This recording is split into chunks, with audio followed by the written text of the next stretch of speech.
over the years, I've found that horses, when you ask them to conform with what we want, you know, from a driving horse, you have to gradually introduce and take, like the fact that you want them to stand still, highly dangerous if they don't. You want them to stop when you ask them. You want them to trot, you want them to walk, canter, whatever you want to do. You want to be able to do that. Steady, baby. So this young lady here, little Alice in Wonderland, she's a bit of a complex horse, really. She's quite sensitive, but as brave as horse could possibly be. But she has to do something. So if we compare it with somebody might, I don't know, wrap their fingers on the table.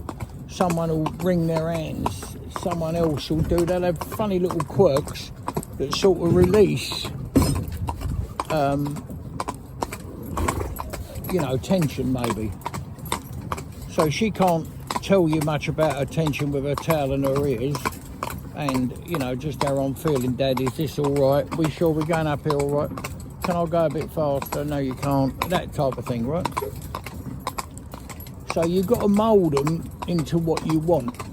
Because if we're going to bring them into our world and to pull a vehicle up the road, on the public highway, or anywhere else come to that, in a safe, confident manner, you need to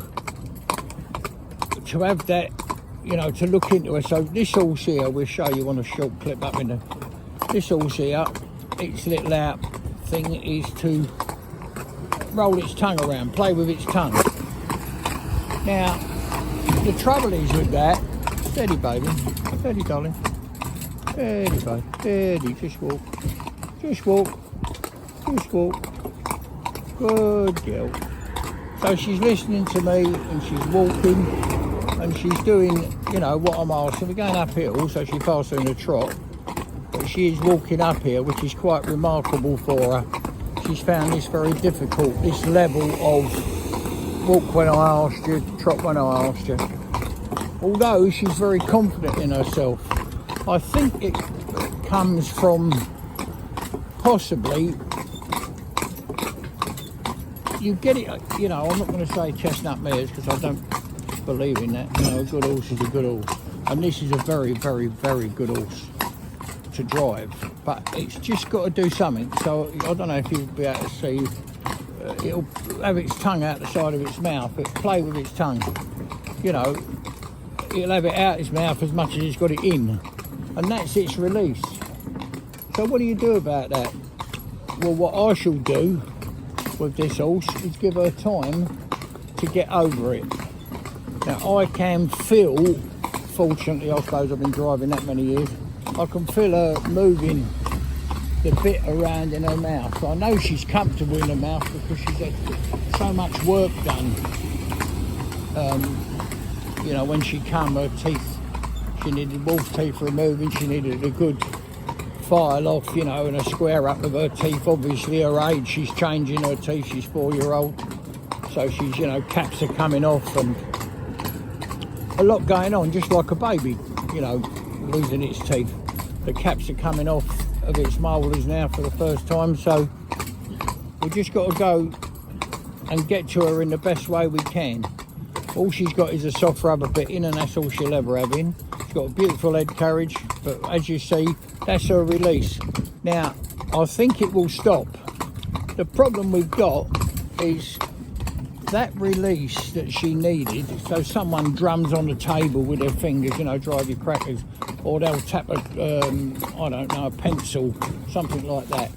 Things that get on your nerves, really. Don't get on my nerves with it, I don't mind what she does. But, you know, that type of thing.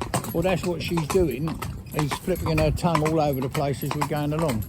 Now, that's her little release. But the problem is, if we don't try and nip it in the bud now, in the best possible way we can, and I know all about, you know, I don't want to do anything mechanical if I can help it. if I can let it come in a natural way, then that's better, you know.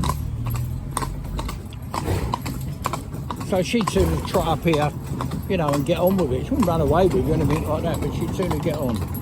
That's just the way she is. So to get her doing this is good, you know. I'm pleased. And her little head's right, and she's getting to settle down now when I asked her. And the tongue's not moving as much. But you run the risk of that becoming a habit. And a habit that a horse learns itself is a very hard thing to break also. I can't, I'm going to try and get Bree to come behind me and stretch right out this side, my side of the vehicle, and see if she can just get it now. See this tongue flopping about out the side of her mouth. I just caught a glimpse of it. I can't really see very well, but we'll get Bree to walk along the ground there and get it.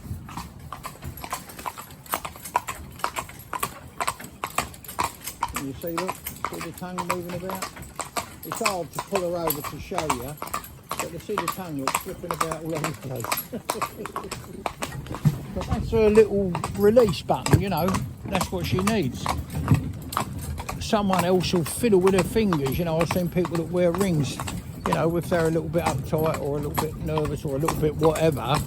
And she's not really uptight. You see, she's brave as horse can be. She'll face any traffic, nothing upsets her now at all. It's not that, but she's got another agenda. Let's get on. Come on, let's go. And this is what she's finding. And they'll find one thing or two, and they've all, or most horses will have something like this. So what they will do, the simple, easy ones to read, are the ears, you know, and the tail, with the tail clamped to the quarters, tells you it's not happy. Any horse that's not happy will always clamp his tail. You'll get another horse that, you know, you stand still and will never stand on three feet. You understand what I mean? You won't rest the back leg.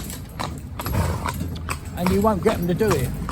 But they will come to it in time if you just leave them to it and let them do what they've got to do. So we've got a big old truck coming through here. Whoa, my baby. I'll let this fella through. This horse won't bother at all with this, you know, it'll have no reaction whatsoever. Can you hear it making a horrible noise? Look. So that rather proves me point there, that this great big truck coming up a little country lane. That should be like 38 tonner truck, I should think, a big truck anyway. Coming up a country lane, she don't bother. Walk, darling, just walk. Walk, baby, walk. And there, you can see there's another beautiful thing there. You see, she never answered me, did she? No, she wouldn't. She'd answer me, but her head is with her tongue in her mouth, playing with it. It's like a kiddie playing with toys on the floor and it's tea time. So come on, they're not really being, you know, disrespectful or you know, disobedient. They're just so tied up in what they're doing. You know, you have to ask them twice, 3 times. So. And that's how she is. Now, she's been driven in a pair a lot, she's been driven in a tandem a lot, and I think it could be that she misses her mate. Now, her mate, who does the tandem work with the big grey horse, you know, half sister, that does all of that, is what she's fretting about. You know, where's my mate gone? Well, she's got to get used to, you know, facing the world on her own. And that's what I'm hoping it is. And I think the more miles we do like this, little jig jog trot, slack reins, you can see that the reins bouncing about, I'm not hanging on her mouth. All she's got is a soft piece of rubber, just a straight piece of rubber, a snaffle with loose rings. There's no cantilever in any. You can't put a cantilever on the loose rings. It's impossible. So So I think what we got to do is coming more or less trained now, more or less finished. It's just getting this bit right. So she's got to throw her head all over the place. Now, as I've said, we know her teeth are all right because we've done this. That's been, look, you know, she's had wolf teeth out. She's had, you know, a lot of work done on her on her mouth and films it and keeps a note of everything that's done. And the vet, you know, they work together, the two of them, and he'll be saying, watch out for this cat here, Ree, just have a look at this, you know, this is going to come off in the next few weeks, in my opinion. Just keep an eye on it. So you'd keep an eye, you know, you'd be smelling the horse's breath to make sure it didn't have any debris lodged up between the cap and the new tooth coming through, all them type of things. Because obviously that can upset them, can put them off their food. So my little darling baby child here, she's going absolutely beautiful.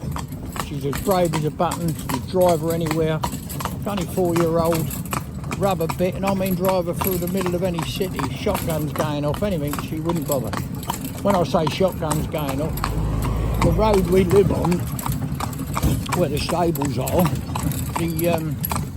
there's a thing they call a gun range, you know, clay pigeon shooting, and that's only 100 yards off the road, and you can hear them going off, and you never know when they're going to go. You're going to get any warning because it's behind a screen of trees, but it's extremely loud, so they get used to that type of thing.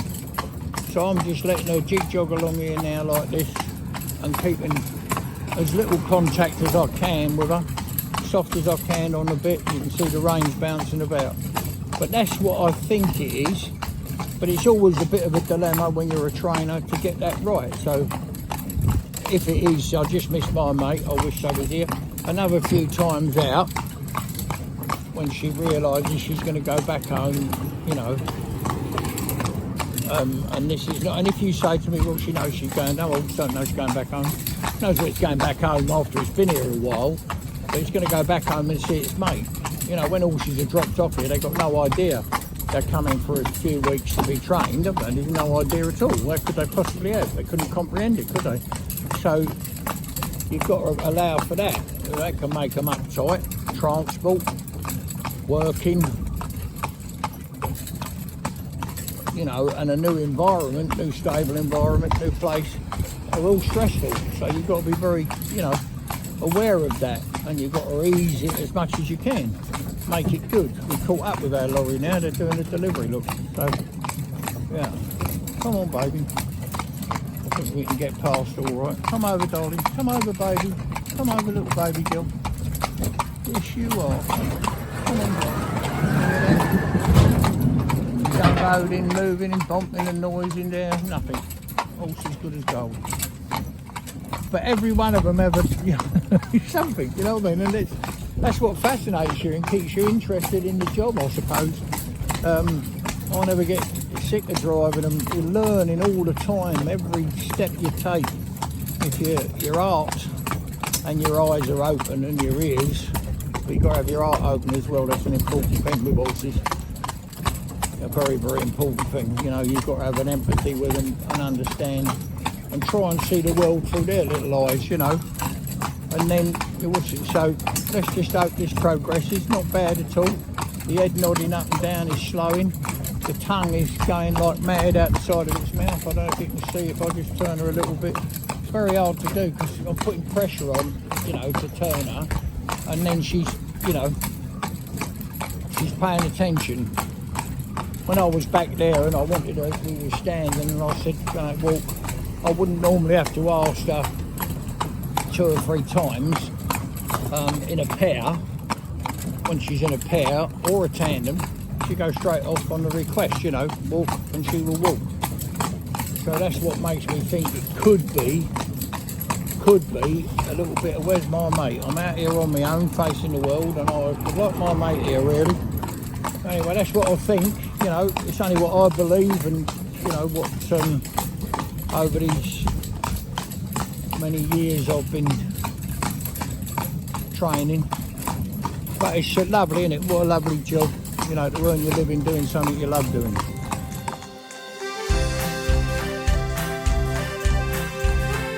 There's a smile on my face every time I hear that sound.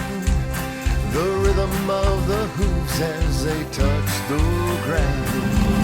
And there's no better place I'd rather be than with my safe, confident horse. And there's no better place